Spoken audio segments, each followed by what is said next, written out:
Ladies and gentlemen, please welcome Uber CEO Dara Khosrowshahi.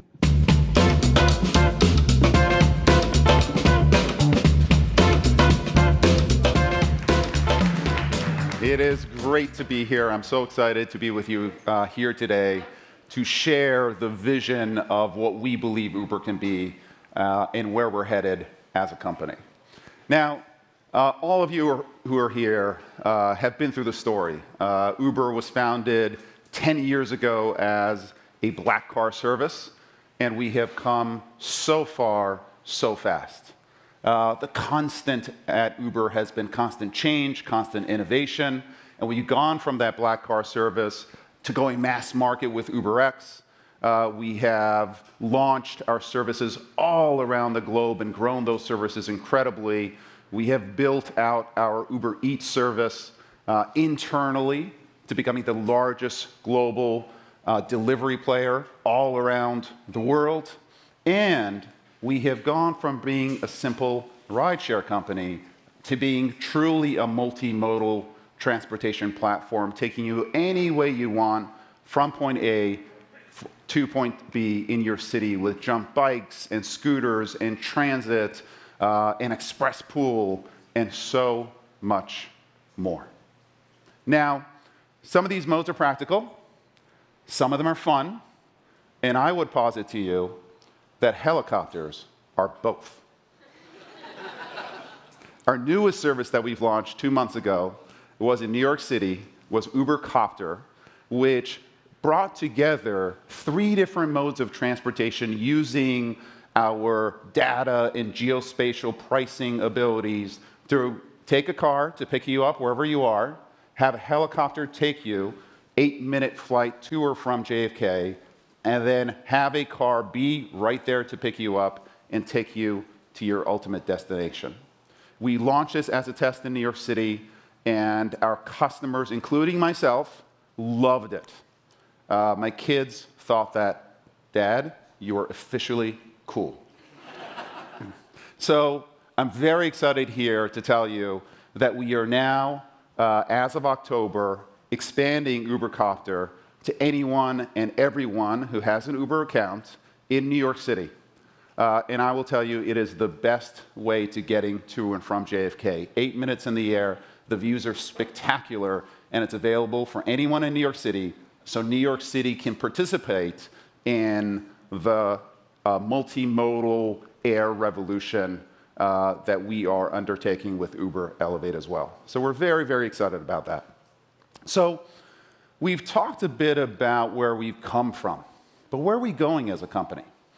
Well, today you're going to see our next step. What we want to be as a company is the operating system for your everyday life. Anywhere you want to go, anytime, anything you want, anyhow, every time, Uber wants to be there with you. It's a powerful vision, but how are we as a company going to pull it off? Well, like this. This is our vision for the next generation of the Uber app. It's a big change from what you've seen as far as the classic Uber, but we believe that it brings all of our services under one umbrella into the Uber app. Think of it as a one-click gateway to everything that Uber can offer for you. Your identity, payments, loyalty, as you'll hear, all of it together, one click, incredibly simple and delightful. Now, this is a big change for us, but we've never been afraid as a company of big changes. And we're taking this bold step forward today, testing this version of the app in 9 countries to see how our customers react and to see where we take our app going forward. Now, don't be afraid. Some of you, I've heard from some of you, Dara, we love the map. Don't take the map away. Uber's about the map's about Uber. We love that iconic look and feel. So, for the ones of you who like the map, we've introduced a different version of our app that includes the iconic look and feel of the classic Uber that you know and love, but at the same time offers, again, that one-click gateway to all of the services that we have to offer, that offers the power of the Uber platform that we've been building over the past 10 years for you easily and delightfully. This is the power that we have as far as being a global company. And this is the advantage that we have in terms of having an unparalleled audience all over the world. We're able to essentially put out these two versions of the app for you, test them, understand what you want, so that, again, we can be that operating system for everyday life for you the way that you want it. Now, these are a lot of changes, I understand, and change has been a constant for us at Uber. And with these changes, as we adapt and as we grow, we are going to have one North Star, and that's a North Star of responsibility. Responsibility to make sure that every single one of our customers feels like a VIP. Responsibility so that our drivers and couriers feel like true partners in how we build the business, how we grow as a business going forward. Responsibility to make sure that every city that we operate in views us as a great citizen. And a responsibility to make sure that every single interaction that you have with our platform is a safe interaction. We're incredibly excited with where we're going.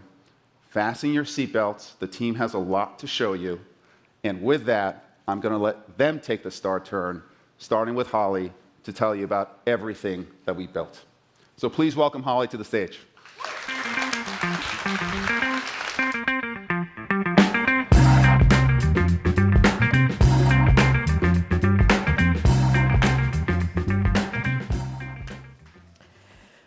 So, like Dara said, we are evolving our platform to do more for our customers. And that's why, as our platform expands, we're continuing to move our rewards program in parallel so that our customers have new ways to earn more. In less than a year, millions of our riders and eaters have enrolled in Uber Rewards and are now enjoying unique benefits across our Blue, Gold, Platinum, and Diamond tiers. Whether that's price protection on a route, flexible cancellations, or just hitting that reward every 500 points. And we are the only platform that offers ways to earn for every dollar spent on things like rides and eats orders. So today, we're taking rewards global. US members will now be able to earn for all of their international rides and eats orders. So whether you're ordering food in at home or taking a trip abroad in Paris, you will continue to earn. We're also expanding the program internationally, so starting this month with Brazil and Mexico, so that our customers in these markets can also be rewarded for choosing Uber. And we plan to expand to even more countries in the very near future. We're also evolving our program. So one thing we've heard from our customers is that something they really value in a loyalty program is choice. So we've listened by adding new rewards. Customers can now choose from discounts on Uber Comfort, discounts on Uber X, free Uber Eats deliveries, in addition to the Uber Cash reward. And we are so excited to announce that very soon we will offer free menu items from our Eats restaurant partners as rewards. So members in select US cities will be able to earn free items from large national brands like McDonald's or P.F. Chang's, as well as from local and regional favorites like Boudin Bakery in SF or Luke's Lobster in New York. All of this adds up to a world where our platform is giving our customers more choice and more ways to earn when they use Uber. It's the regional favorites here. So more choice should also mean more ways to use Uber the way that you want. So when you think about the services that you use every day, whether it's your phone plan or your TV streaming service, subscriptions play a large role. And that's because subscriptions allow consumers to better predict their spend, simplify decision-making, and just adds convenience. So that's why we're building on Ride Pass, which is our popular monthly subscription service, with two new options. The first is Eats Pass, and this offers free unlimited delivery plus additional savings on the meals you order. And the second is Uber Pass, which brings savings and benefits together across rides, eats, and bikes and scooters under a single price point. So these passes naturally complement our rewards program by offering more consistent access to those savings and benefits, like getting price protection but on all of your routes or unlimited free Uber Eats delivery. And we're so excited about these passes because they give our customers the ability to try and discover new Uber services while being rewarded along the way. So with that, I will pass it over to Sachin Kansal, who will give you an update on safety and the important products that we are building there to do more for our customers. So thank you.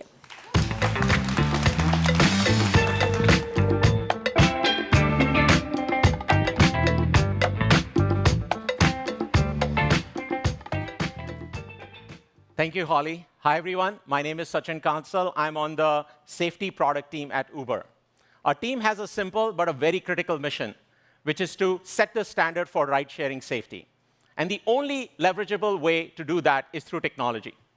We have a team of hundreds of people around the world who are thinking about safety every single day.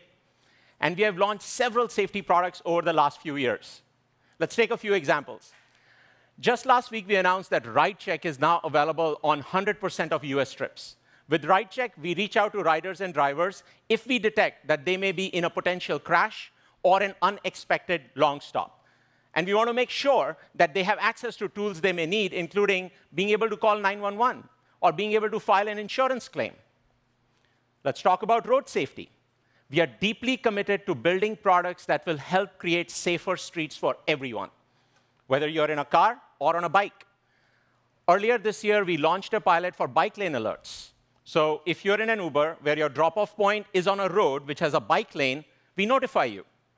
About a minute before you exit the vehicle, we remind you to check your surroundings for any oncoming bikes and scooters before you open the door. We started the pilot in San Francisco, DC, New York, and Toronto. We've already sent millions of notifications. Then we added a few European cities.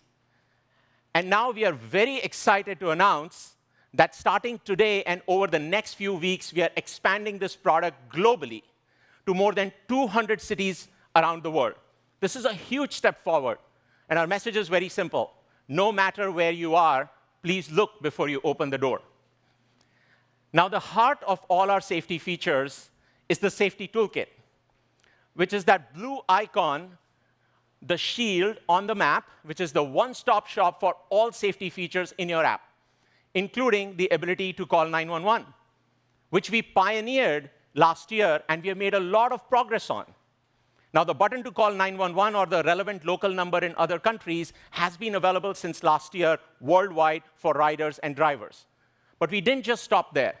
We also introduced technology to share location as well as vehicle information directly with 911 centers so dispatchers can find our users more easily. And that technology is now rolled out to more than 250 cities and counties in the US. We're very proud of this progress, but we constantly ask ourselves, what's next? Our users tell us, hey, what if I'm in a situation where I cannot talk on the phone, or I want to reach out to the authorities discreetly? We think that's a great point. And we are going to announce something new to address just that. But rather than just talking about it, I'm going to show you real working product on real phones.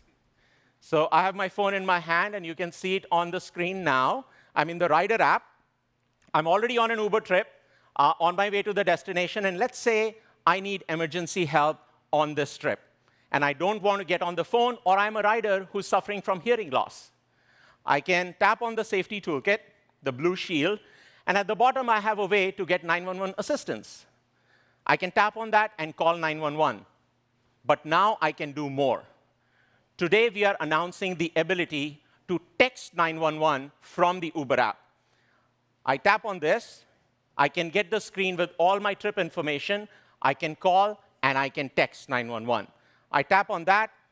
It brings me to a pre-populated text message, which shows me my vehicle information, my current location, my destination. And we designed this message in partnership with law enforcement. They told us what the message needs to have so they can dispatch help easily. I can either just send this as is, or I can type in my emergency. We don't really have an emergency here yet, so I'm not going to send this message.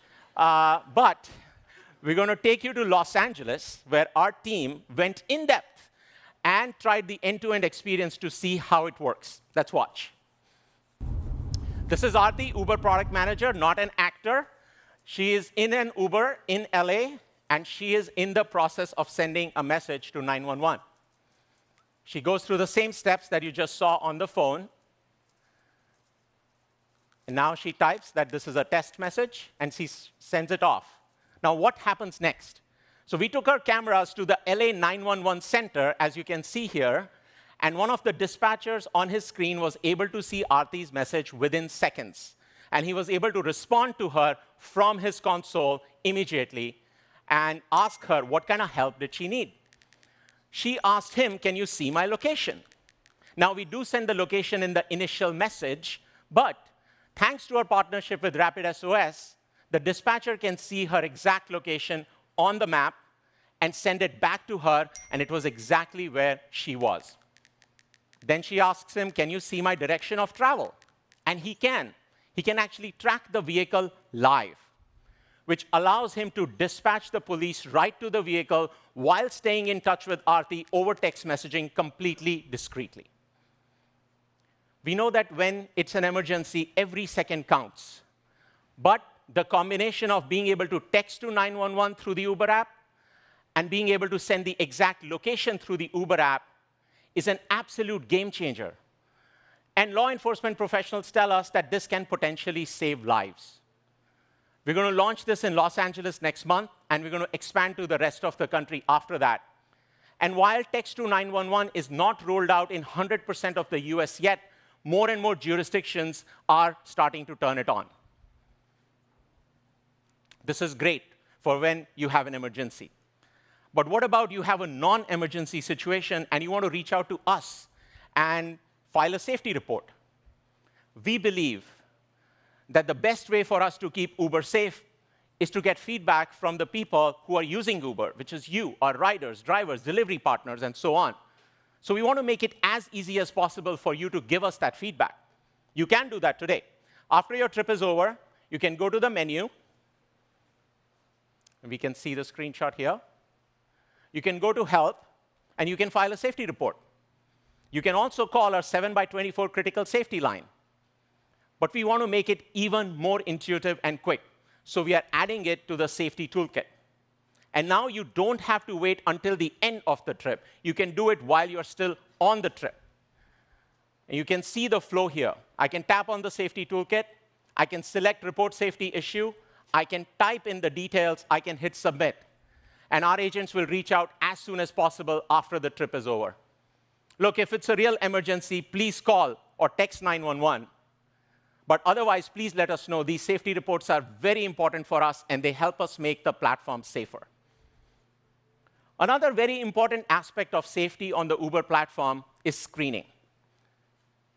Before anyone can drive on Uber, they have to go through a background check, both a criminal check as well as a driving history check. And not just once, they have to go through that on a recurring basis every year. But it is also very important for us to make sure that the driver who's behind the wheel is the driver who signed up to drive with us. So how do we do that? From time to time, we ask them to take a selfie. And using advanced facial verification technology, we compare that selfie with their profile photo, and only if it matches can they go online. This is a real-time ID check product that we launched back in 2016, and we have been continuing to enhance it. If the photos don't match, they can't go online. And to demonstrate that, I'm going to invite Shimul up on stage.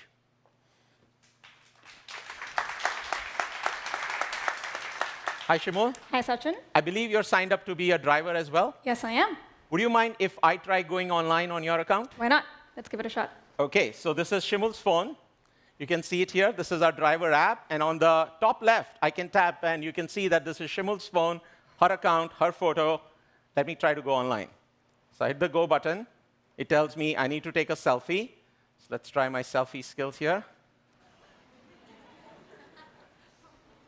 It's taken my photo. It's thinking. It's trying to compare it with Shimul's photo, I guess. Let's see what happens. It's taking some time. Definitely doesn't like it. OK, it was unable to verify photo, and my account is paused. So Shimul, looks like I cannot go online on your account. Yep. Well, that's our software doing its job. But now we are going even further. We are introducing liveness detection technology as an addition to the real-time ID product. It's not just about matching selfies. Of course, that's critical. But it's also about ensuring that the selfie is indeed taken by me, live, and not by someone like Sachin who's trying to get around the system. So let me show you what I mean. All right. Here I am again, try to go online. I'm asked to take a selfie. This time, as I take my selfie, I may be asked to perform certain actions. So let's give it a spin. So let me talk through that. She's asked to blink, which she does. And then she does something wrong. She was asked to turn right, but she turned left. Our software recognizes that and fails her. Shimul, let's try it again, and maybe a little bit more diligently. Turns right, tilts left, asked to smile. Better, wider. Oh, there you go. So now the software validates that it's a real face and allows her to pass. All right, let me take a smiling selfie. It's matching that against my profile photo. And I passed. And now I can go online and take trips. That's awesome. So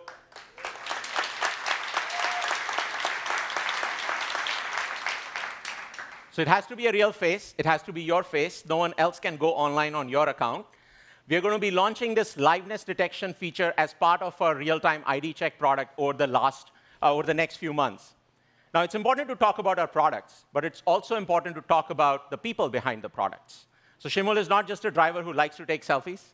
She is the leader of our engineering team who builds this product as well as several other products on the safety team. And she also hires really well.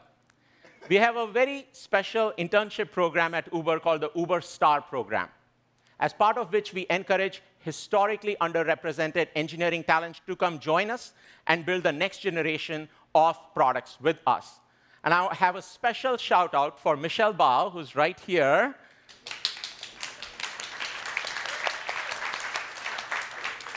Michelle joined us after her freshman year and over the summer built this product under Shimul's guidance. Michelle, thank you very much for all your hard work. Please come back next summer. There's still a lot of work left to do.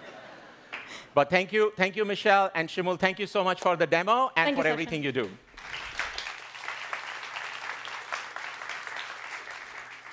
OK, let's get back to the products. We just talked about how critical it is to make sure that your driver is the right driver. But it's also very critical to make sure that the car you get in is the right car. Now, we provide a lot of tools to make that easy. You get the driver information and the vehicle information every single time. We've been sending push notifications before the driver arrives. We have been educating people in the app. We are even redesigning our app to make sure that the license plate is big. All these tools are going to be helpful for our riders. But we constantly ask ourselves, what more can we do using technology to make sure that people get in the right car? So let's take a look at some of the things that we have been working on, and let's take a look at my rider app. So let's go back to my phone. I'm on the home screen this time. I go to Settings, go to the Safety section. I have a new setting called Verify Your Rides. I tap on that, and I come here. We are very excited to announce PIN-based ride verification. Let's look at how that works. It says use PIN to verify rides. I turn that on. Now I have two options. I can either turn it on for every trip or only nighttime trips. I choose every trip. I hit done, and I go back to home. Now let's say I want to take an Uber home. Nima is my home, I wish. I tap on that. I select UberX. I specify my pickup point, which is the midway, which is where we are. And now the system is requesting a driver for me. And in this process, we consider multiple drivers who may be in the area, and based on their distance, as well as direction of travel, and several other factors, the system will pick the right driver for me. So let's just give it a second, and hopefully it will come up soon. It's making sure that I get the right driver. Let's give it one more second. It's thinking. It better be a really good driver.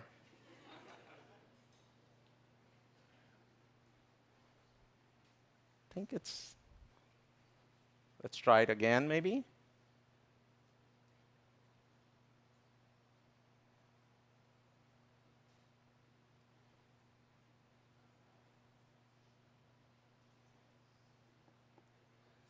Still thinking. OK. I'm just going to cancel this request.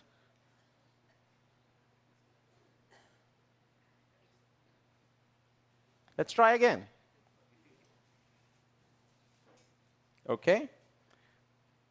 Going home still. I select UberX, specify midway. And let's see what happens this time. Maybe I'll be in better luck this time. Give it a few moments. As it's considered, this is all real live product. That's what happens when you're demoing real life product. It takes time.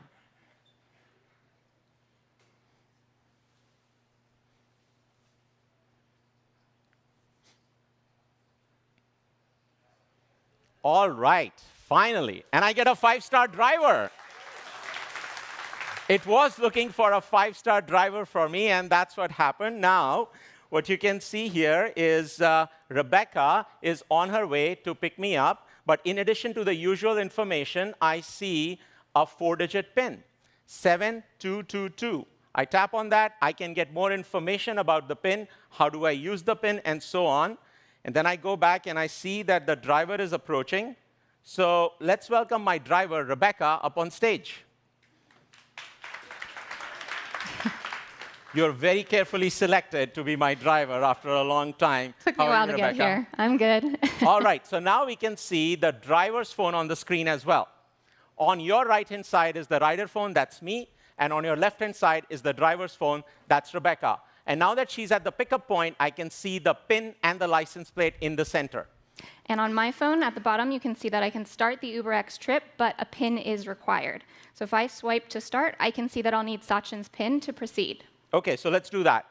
Just like you exchange names with your driver before you get in the car, I'm going to stand outside the car and say, hi, my PIN is 7222. 7222.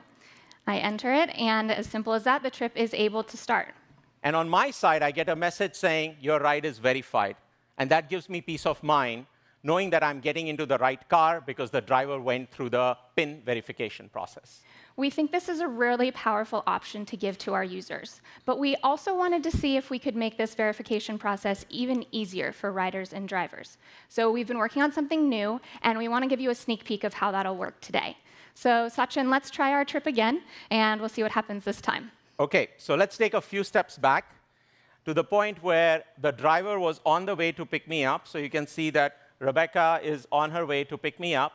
And just like last time, I see a PIN on the screen.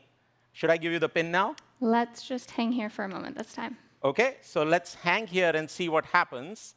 And I can see the UI doing something a little bit different. And now my ride was automatically verified. Rebecca, do you want to tell us how that happened? Of course. We are automatically verifying trips, and Sachin didn't have to give me his PIN this time because we were actually exchanging the PINs wirelessly.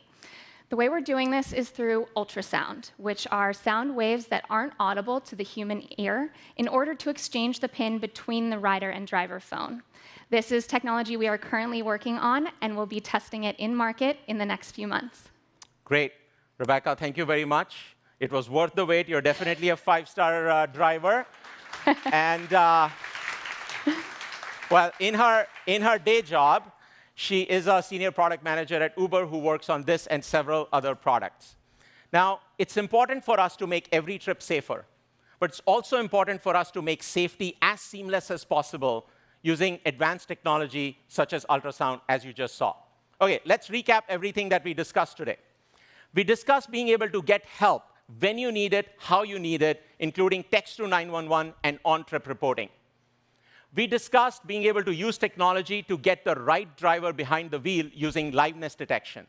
And we discussed making sure that you can get in the right car using PIN verification and ultrasound technology. We know when it comes to safety, our work is never done. But today is a very important step in our journey. We are raising the bar on safety, and we are deeply committed to continuing to do so in the future. And with that, I'm going to hand it over to Nikki. Thank you very much.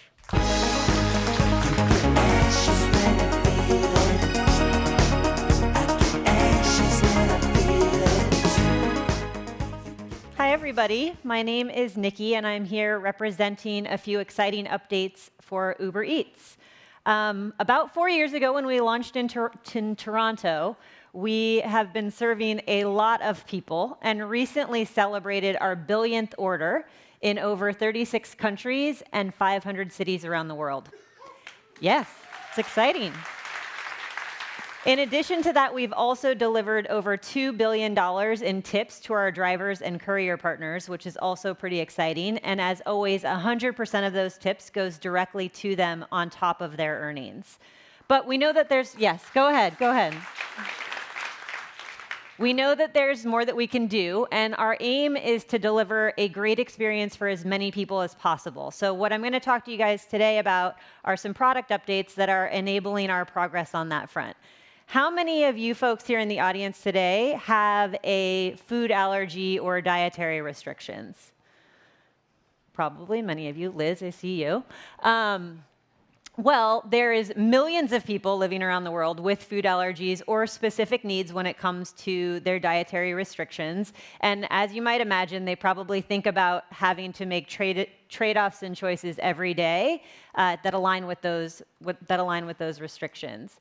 So what we've been thinking about and hearing a lot back from these consumers is what steps could we take to make it easier for these folks to communicate directly with restaurants, to find out more information about what is in a specific dish, or if a specific dish has the allergen in an ingredient and that they can make some type of swap. So I want to talk to you about a whole new way that we are enabling this through the product. We are excited to be launching an allergy-friendly filtering system that has 3 specific ways in which it's going to work. So first and foremost, you're able to search for restaurants that are allergy-friendly. You are also able to choose to opt into the program to see information highlighting what specific restrictions that you have.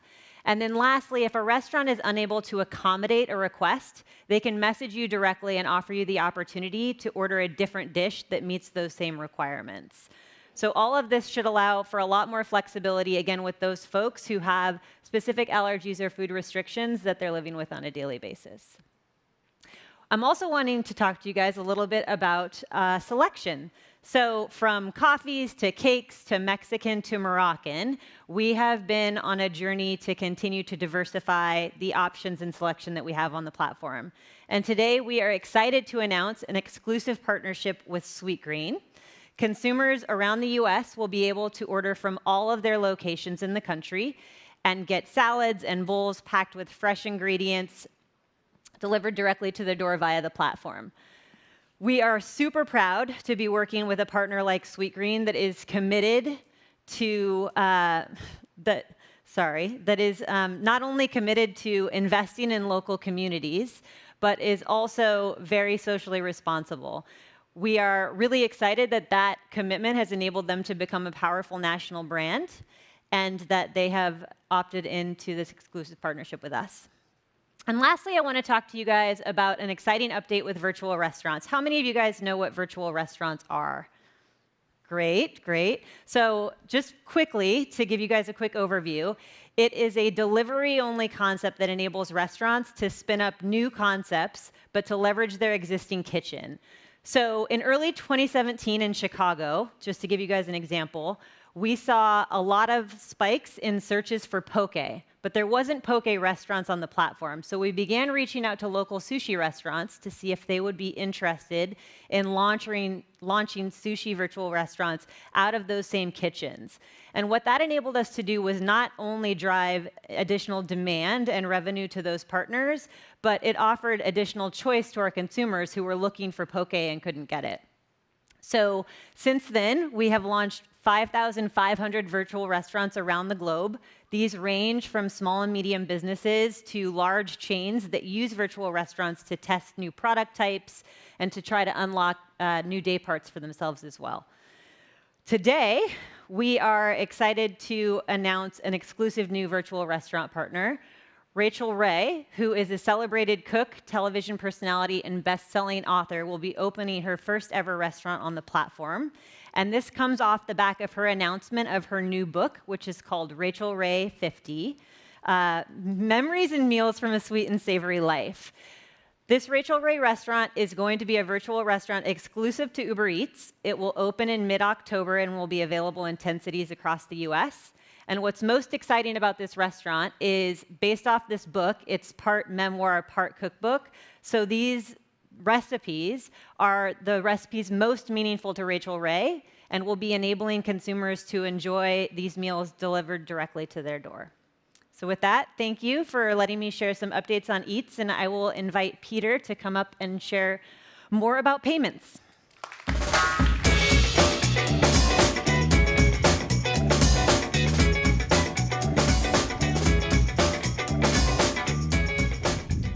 G'day, I'm Peter. I lead payments here at Uber, and part of my job is to make sure you get on a trip and you can pay for it, and that's sort of the premise of what we do in the payments team. And then on the other side, we make sure all our drivers and partners and couriers get paid on the back end. And what that yields for us is this concept of 100 million-ish customers all over the place needing access to trips and experiences with Uber. And when we've thought about this really hard, we've started to understand that their relationship with Uber is pretty fundamentally similar across the world. If you consider everybody's human needs of financial stability and their health and their independence as a core asset that we want to help them with, what we do in the payments team is unlock some of those potential ideas. And it's all pretty similar. On the customer side of things, the first and most important thing that we've realized is they want to be able to pay for their Uber ride as easily as possible. And that means using any payment method that makes sense to them. And in all of our markets, we focus on different things that they might need. So credit cards, debit cards are pretty obvious. Cash is something that not all of you have probably thought about too much. But the same need is all over the map, so to speak. We've got riders and eaters and jumpers. They have to be able to pay, and we have to unlock that. On the earner side of the world, the partners that we support, who we think of really as a small business on the platform, they have real expenses and they need access to their earnings as quickly as possible. So we've spent a lot of time innovating in the market and helping earners get access to their funds as quickly as they can and as reliably as possible. When we thought about this really hard, we designed a new debit card for our drivers and partners and earners that would access their earnings as quickly as they could. And we've started to launch this across the globe. First, we did it in the US, and then recently we've launched in Mexico. Demand in Mexico has been really exciting. We're over 40,000 people signed up, ready to get a card. And this is going to be a great unlock for all of our partners, so that as soon as they're finished riding and doing a trip, they can cash out to their debit card, get their money, and pay for gas, do whatever they need to.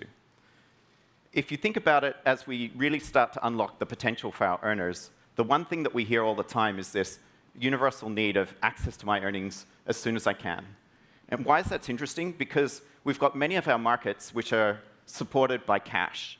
And if you have a think about what we did when we launched cash globally, is we unlocked this new type of payment across Uber.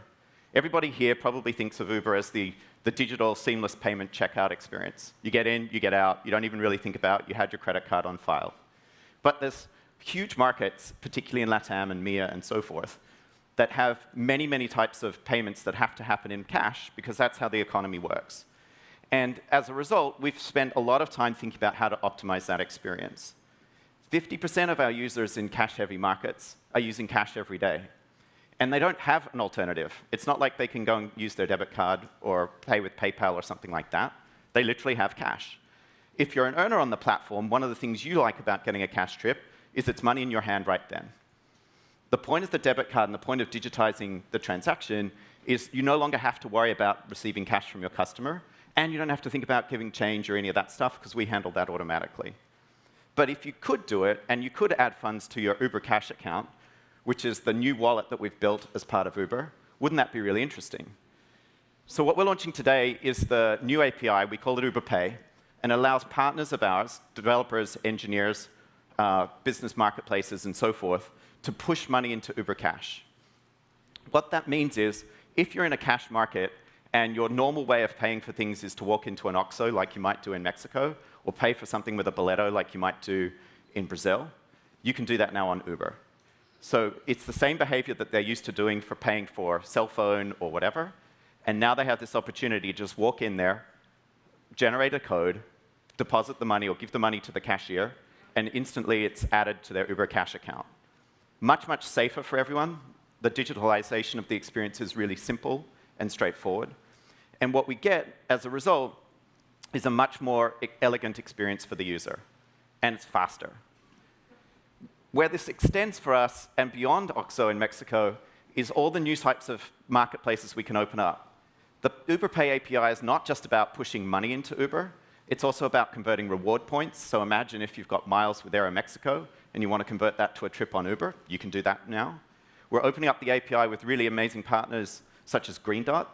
And what this means is if you're in the US and you're a cash customer and you previously couldn't ride on Uber, now you can. You can walk into their hundreds of thousands of locations where they accept cash from Walmart and others and deposit your cash, convert it into digital Uber Cash on our platform, and now you're just as easy and able to ride on Uber as before. So as we think about this and as we expand our platform and our partnerships with marketplaces, you'll start to see a whole bunch of folks integrating with our platform and making it possible to take the value that you have in your pocket or the value you have online somewhere stored with a travel partner, for example, and turn that into Uber Cash and ride on Uber safely and quickly. With that, I'd like to hand over to Daniel Danker, my colleague on the driver team.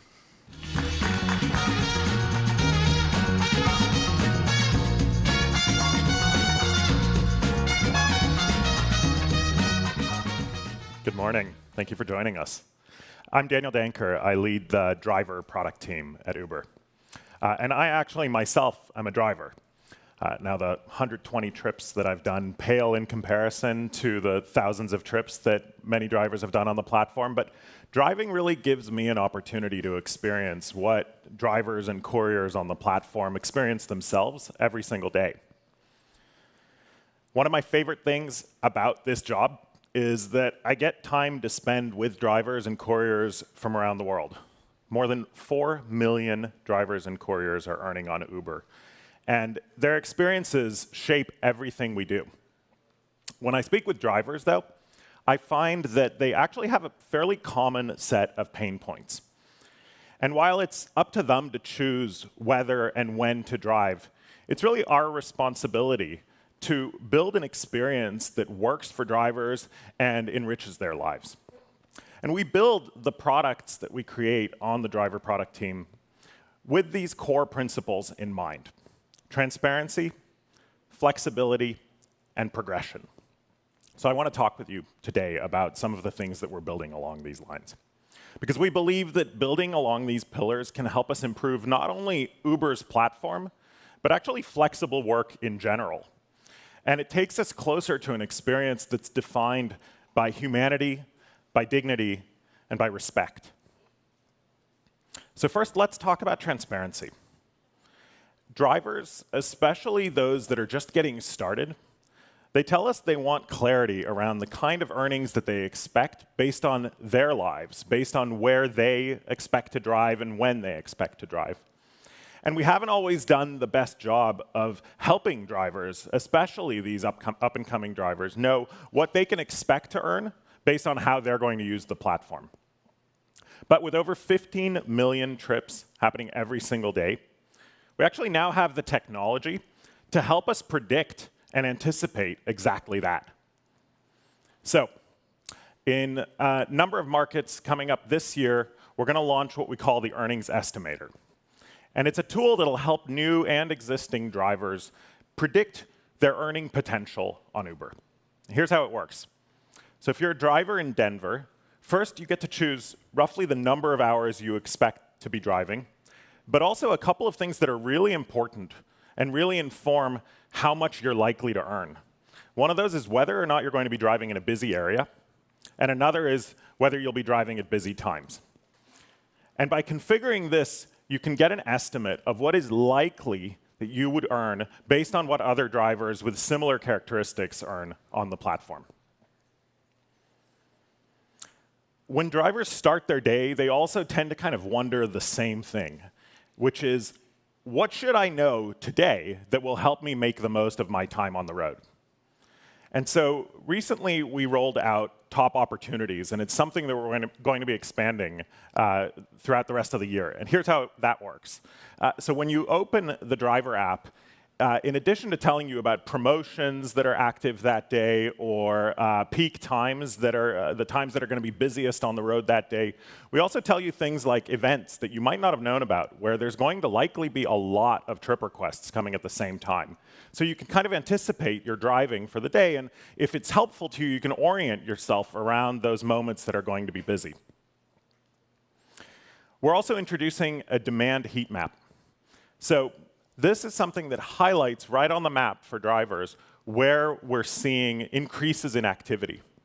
And if these fit into your driving plan as a driver, you can start navigating in the direction of these hotspots, and you know that you're much more likely to get a lot of trip requests coming from those places. Every time I drop off a rider when I'm driving, I ask myself exactly the same question. It's a kind of strange experience. Do I park and wait for the next trip request? Do I circle around the block? Or do I drive toward the water because it's pretty? Everybody has their own calculus on this. That's mine. But really, it comes from this same feeling of, I don't know where this next trip request is going to come from. But we've actually built new algorithms that enable us to predict where the next trip request is going to come from before it's even been requested. So in this case, let's say I've just dropped someone off right where that arrow is. This predictor is able to anticipate the likelihood that a trip request is going to come from that point. And using that information, we can provide guidance to drivers that helps them make decisions around what they would want to do. Maybe they want to go in that direction, maybe they have a different plan in mind, but if they're looking for where that next trip request is likely to come from, the algorithms that we've been building help provide that kind of information to drivers. Now, there are also times when drivers get a trip request that's going in a direction where even though they started out in a busy area, they might end up somewhere a little bit quieter. And they get worried about the same thing, which is, how am I going to get a trip heading back? So in November, we're introducing back to a busy area. If I've just dropped someone off in an area that's a bit quieter, this pop-up will give me an opportunity to set a destination. And if I set the destination toward one of the busy areas that's offered, then I have a good likelihood of going someplace from there, from that quiet area, to someplace that's going to be quite a bit busier. I can also just set my own destination. And as soon as I do that, the platform will only send trip requests that are filtered down in the direction of where I'm trying to go. So it's a way to get back to a busy area, even if you've just dropped someone off somewhere quieter. So we talked earlier about flexibility. And to drivers, flexibility really means driving with Uber should fit around their lives and not the other way around. So we can now extend this flexibility by enabling drivers to earn nationwide. Drivers can now use Uber Eats to deliver anywhere in the US. And this means they can earn wherever they go. So for example, if I'm a driver that's based in Dallas, but even if something has happened in my life that's taken me elsewhere, let's say I'm visiting family in New Orleans, I can actually get to New Orleans, turn on the driver app, and continue to get requests for deliveries and continue to earn using Uber Eats. So that's a whole new form of flexibility that we've never been able to offer before. Finally, let's talk about progression. A year ago, we launched Uber Pro. And this is really a program that's built around recognizing drivers for quality service that they offer to riders. While most rewards programs are built around consumers, this is actually a program built around flexible work. And with Uber Pro, we offered things like 100% tuition for Arizona State University Online, discounts for the kinds of expenses and costs that drivers often experience on the road, and priority matching at the airport. We launched it last year, and since then, we've rolled Uber Pro out to 8 different countries. And so when I speak with folks like you, I almost always get the same question, which is, how's it going? What's new about Uber Pro? Well, first, in 2019, Uber Pro will save drivers $75 million in fuel and maintenance costs. I'm also proud to share that we now have over 1.5 million drivers who are taking part in Uber Pro, and that will grow to over 3 million drivers by the end of the year. And finally, we're about to bring Uber Pro to several more markets. We're going to Brazil, the UK, and Argentina by the end of this year. This is all just a glimpse of the kinds of things that we're working on to help make Uber the best platform for flexible work. But we're just getting started. And we always have to push ourselves to answer the hard questions. How can the Uber platform make flexible work better? How can we use the Uber platform to provide drivers options that meet their needs, whether they're using the platform as their primary form of earnings or a secondary way to earn? And how can we celebrate the flexibility that Uber provides while overcoming some of the pitfalls that sometimes come with it? So while tomorrow brings new challenges, there's no reason we can't begin to lay the groundwork for solving these problems and creating a quality experience for drivers today. Thank you very much.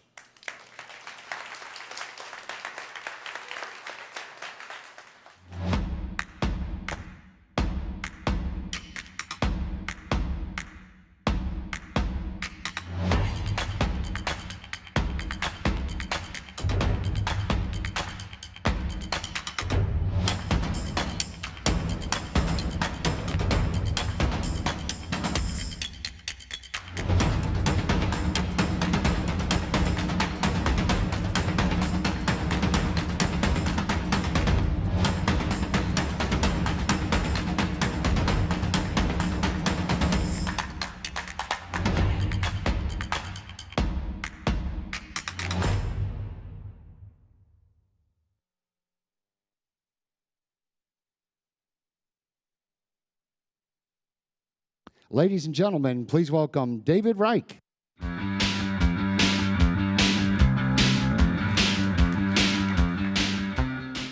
Good morning. I'm David Reich, the head of transit, and very happy to be here with you today. For nearly 5 years, Uber has partnered with transit agencies around the world to help make cities more connected, accessible, and equitable. As a few examples, in a town in Canada called Innisfil that was growing rapidly, we worked with the local transit agency to make Uber Pool their form of transportation rather than them needing to purchase and operate buses. In Boston, we've partnered with the MBTA to offer paratransit services so that those with disabilities can get where they need to go on demand. And this year, we started to partner in Dallas with DART to offer first and last mile solutions so that those who live where the bus just doesn't go can get where they need to be for the price of a bus fare. But this was just the beginning for us. Starting this year, we began to bring transit into the Uber app. Working with a partner called Move It, we can now offer real-time transit information, trip planning, service alerts, and nearby stop information. In Denver, we go one step further, and we actually let you purchase and redeem your transit ticket right in the Uber app. This service is now live in 5 cities. It started with Denver. From there, we took it to London, Boston, Sydney, and as of this month, Chicago. But this is just a starting point. The momentum has been phenomenal. So far, we've had over 500,000 Uber riders enter the transit experience. So today, I'm excited to announce that we are going to accelerate this And by the end of this year, 2019, we will launch Uber Transit in 10 more cities. This is a big, thank you. This is a big step forward for Uber and also for the cities that we serve. We're going to be bringing public transit information from some of the largest transit agencies on Earth, and this will touch every continent. That said, even with the work ahead of us, there's no time like the present to get started. So I'm also excited to announce that right here, right now, we are going to launch transit in the Uber app in 3 more cities. First, Paris, Mexico City. Yeah, you can share. And right here where we stand, San Francisco.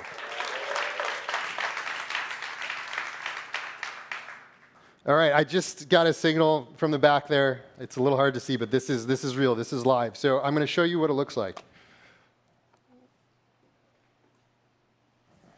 So you go into the Uber app like you always have, and let's say after this event you want to get some culture, head over to the Oakland Museum.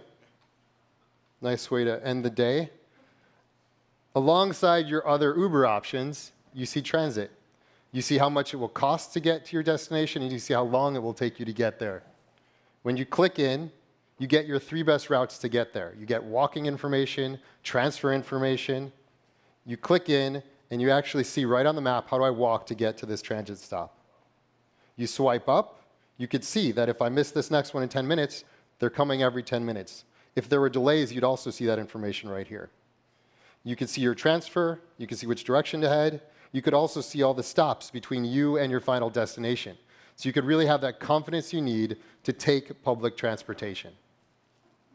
So the logical question is, why are we doing this? The truth is, in many situations, public transportation is faster or cheaper than taking an Uber. For us to build trust with our riders and the cities that we serve, we need to show all of our riders their best options at their fingertips when they need that information the most. Transit is just one part of the new mobilities organization at Uber. And we share a vision with the transit agencies that we serve. And that is to make individual car ownership a thing of the past. So with that, please enjoy using the app. And I am happy to introduce our head of new mobilities, Rachel Holt.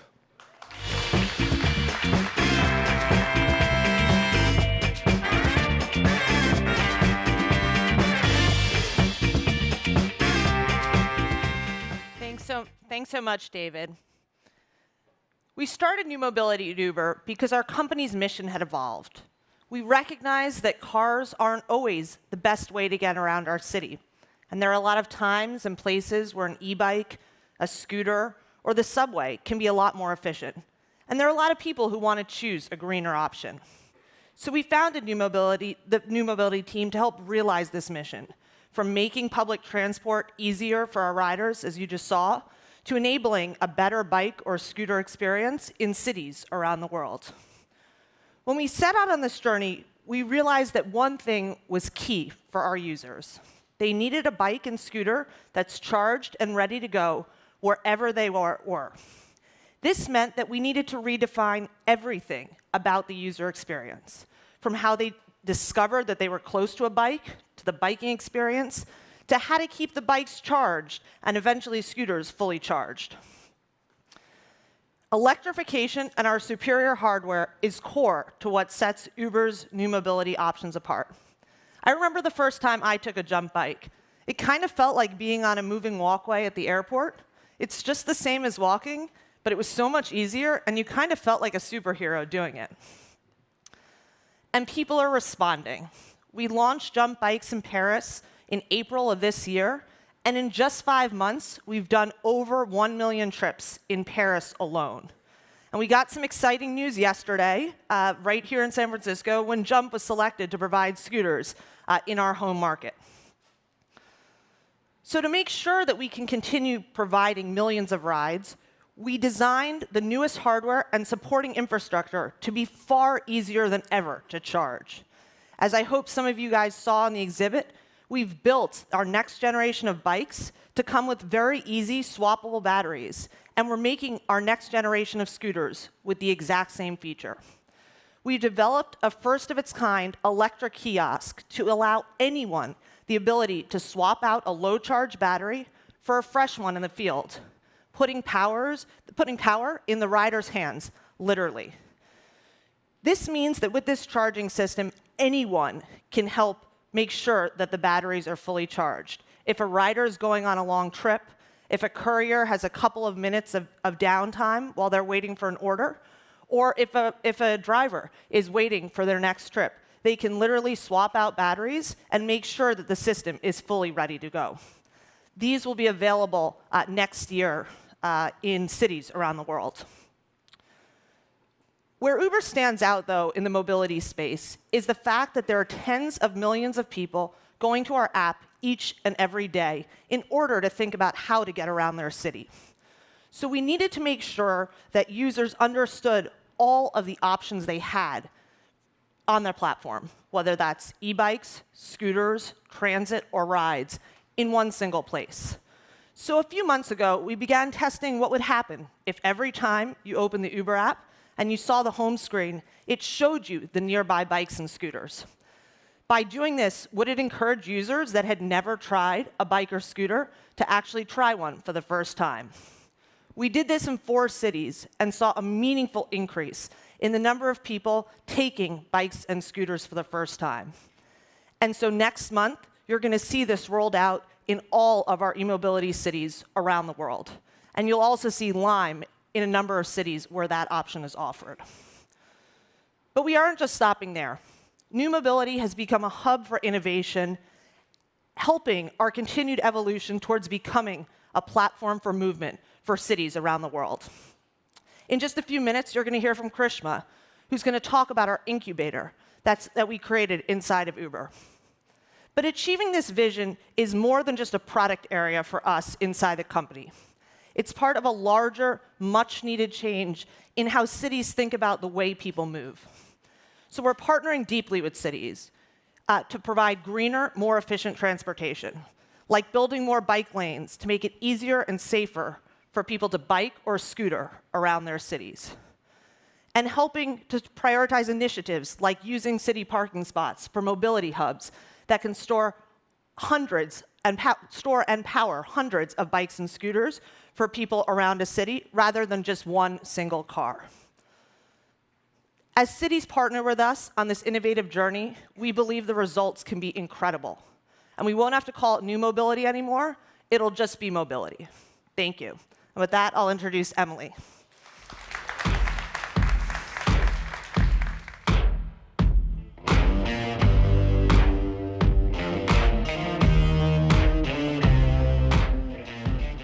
Thanks, Rachel. With Uber Eats, it's never been easier to order the food you want at the touch of a button. We partner with more than 320,000 restaurants in more than 500 cities to help bring you the food you love.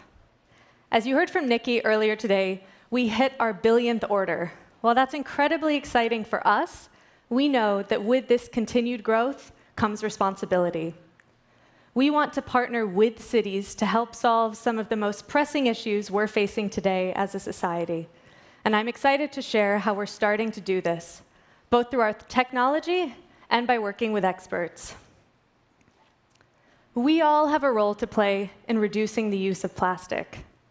Plastic waste harms our environment. It pollutes our oceans, hurts our wildlife, and clogs up our cities. The average American uses 1.6 plastic straws per day. That adds up to a staggering 38,000 straws in one person's lifetime. If that continues, by 2050, the plastic in the ocean will outweigh the actual fish. We want to do our part to help change this. We want to help empower our customers to make greener choices and support our restaurants to reach their own sustainability goals. Today, we're unveiling a new product feature that will help us do just that. You'll now have to request straws, utensils, and other items when you place your order. Restaurants will no longer be including these items by default. This feature will roll out globally next month. And we know it's just a first step. We're excited to continue to do more as we think about the impact of food delivery around the world. We also want to go beyond product. 15 million people today rely on Uber Eats to get the food they want. But we realize we can do more to reach people that struggle with hunger as part of their everyday lives. Hunger touches every community. 1 in 9 Americans, or 37.2 million people, are food insecure, meaning that they don't know where their next meal will come from. Of that number, 11 million are children and 7 million are seniors. 67% of people who say they are food insecure say their household budget just cannot stretch to cover the cost of the food they need and the transport they need to get to work or school. We believe no one should have to make a choice between finding work, seeking out an education, and feeding their families. That's why today we are so proud to announce a partnership with Feeding America. Thank you. Feeding America is the largest hunger relief organization in the US. We'll be committing more than $1 million in cash and in-kind donations to help tackle hunger together over the next 2 years. And we believe the power of our platform means we're uniquely well-placed to help make a difference by leveraging our technology, our logistics, and our teams. Through this partnership, we will work with Feeding America to cover the cost of rides to connect underserved communities to grocery stores and food pantries. Uber Eats will help deliver to people that would otherwise struggle to get the food they need. We'll also partner with restaurants to help take excess food from their restaurants that would otherwise go to waste and help donate that to food pantries. Our freight business will help Feeding America shift large food donations across its network of more than 200 food banks in the US. And lastly, we'll be launching a number of campaigns in the Uber Eats app to help donate 3 million meals to Feeding America over the next 2 years. And I'm pleased to share today that Sweetgreen has signed on to be our first partner for this effort.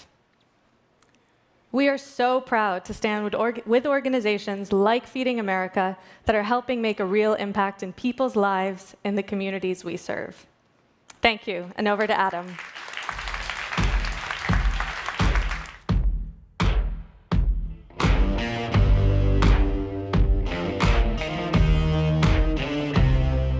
Thanks, Emily. I'm Adam. I lead our sustainability efforts at Uber.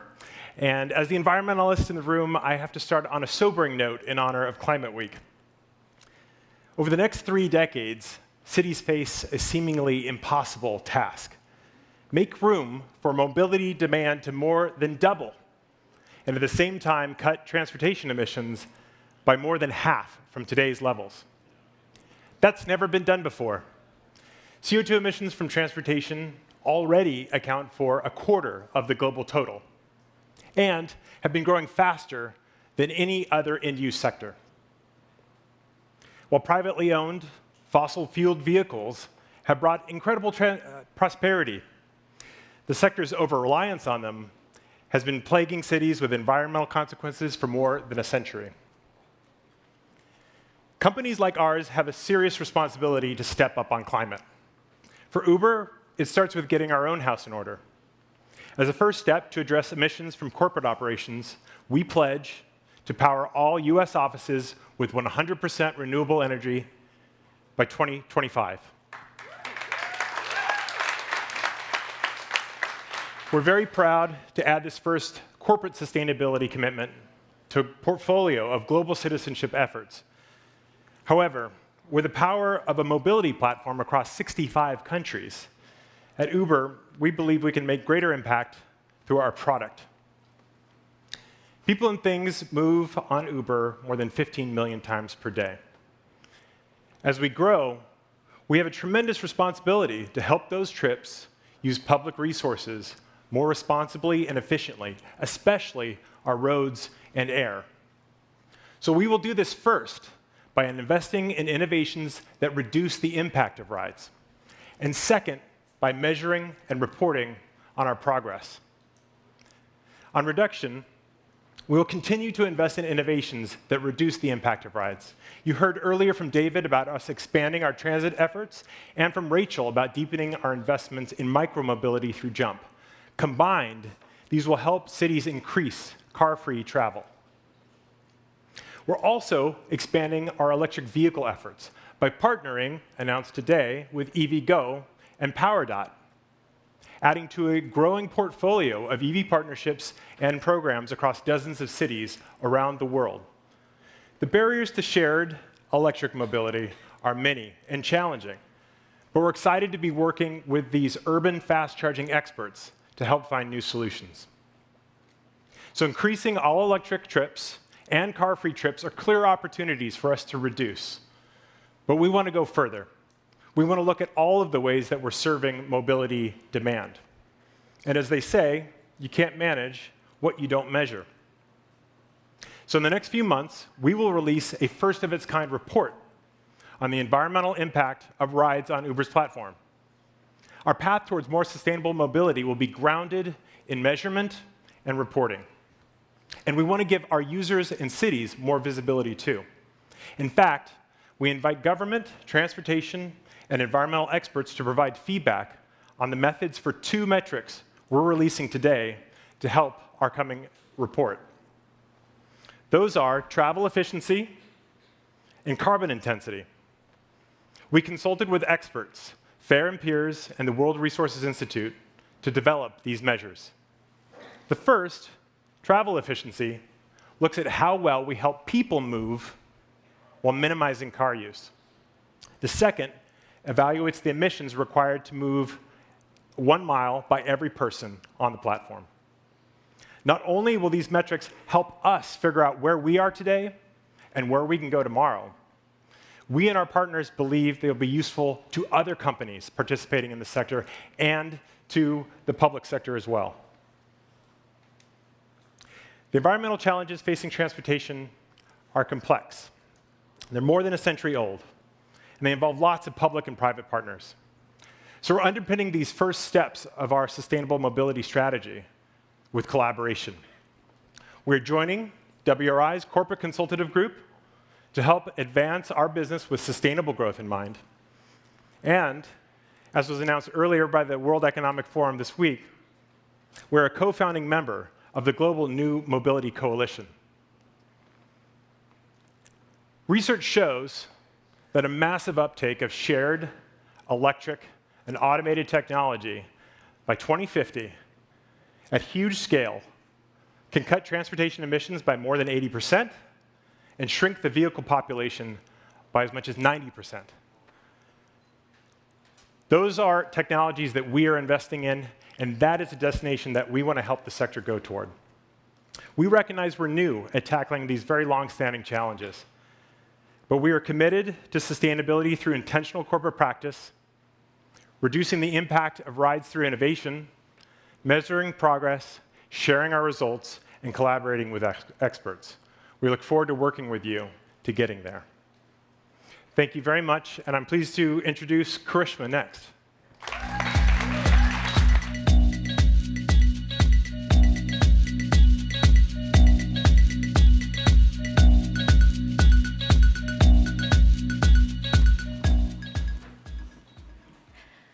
Uber has had a track record of innovation.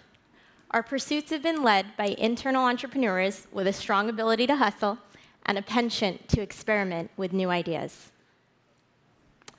Uber Eats started small as an experiment into food delivery and has since grown to what we know it as today, generating $3.39 billion in quarterly gross bookings in Q2 this year. Our pilot with Jump bikes and scooters also gave us the confidence we needed to acquire Jump, launch scooters, and strategically invest in Lime to accelerate our transformation from a ride-sharing platform into a multimodal transportation platform. The Uber Incubator builds on this tradition of innovation. We're harnessing our entrepreneurial talent, we're engaging with the startup community, and we're incubating new businesses. The Uber Incubator is what it sounds like. It's a home within our company for internal and external entrepreneurs who are passionate about turning their ideas into new businesses, leveraging the unique strengths of Uber's platform to scale. Our process follows known lean startup methodologies. We provide support and resources to teams with a compelling opportunity so they can pressure test their business model and iterate their idea towards product market fit. If the business is proven sustainable, we'll provide funding for the next stage and to merge it into the overall Uber platform. A successful output of our work is Uber Transit, which you heard about earlier. Uber Transit got its start in the incubator, where we experimented with multiple use cases leveraging our tech within existing mass transit infrastructure.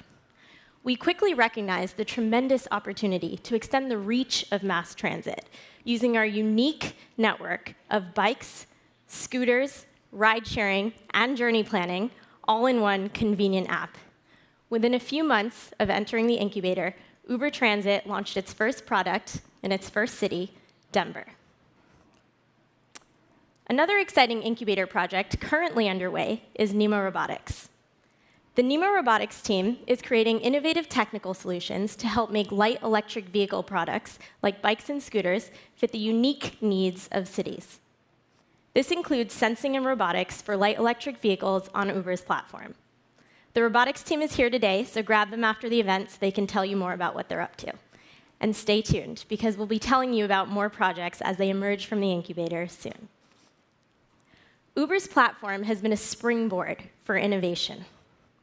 We can jumpstart early-stage businesses in a way no one else can, with our millions of users and earners connected to our app across 65 countries. So today, as we work towards becoming the operating system for cities and building towards the future of transportation, e-commerce, and logistics, we're announcing 2 ways for entrepreneurs and startups to get involved. First, we're announcing the Entrepreneur in Residence program. This is for internal and external entrepreneurs who are passionate about turning their ideas into new businesses, leveraging Uber's unique strengths to scale. The second program is with startups. We're actively engaging with startups who want to leverage Uber's platform to scale. Our startup engagement efforts are new, but they're soon to be announced on this site, t.uber.com/incubator. Our current incubators also have the potential to change Uber and disrupt the world at large. If you'd like to join us as we build new products, we have roles open for tech and non-tech candidates. Go to t.uber.com/incubator again to find out more, apply to be an EIR, and soon learn more about our startup engagement efforts. Startups, if you're interested in having Uber as a customer or partner, let us know. We'd love to find opportunities to provide your solution to our users, enriching our customer experience while growing your business. Entrepreneurship is in our DNA. If there's one thing we at Uber know well, it's transformation begins with experimentation. So come experiment with us. Thank you all for coming today.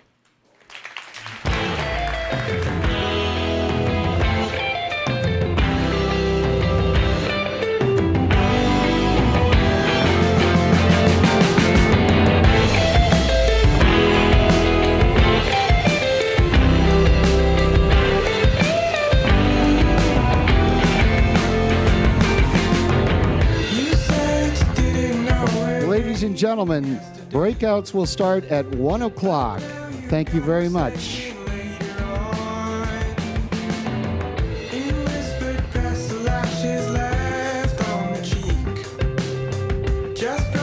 Ladies and gentlemen, once more time, the breakout rooms will be starting at 11 o'clock. That's 11 o'clock for breakout rooms. Thank you all.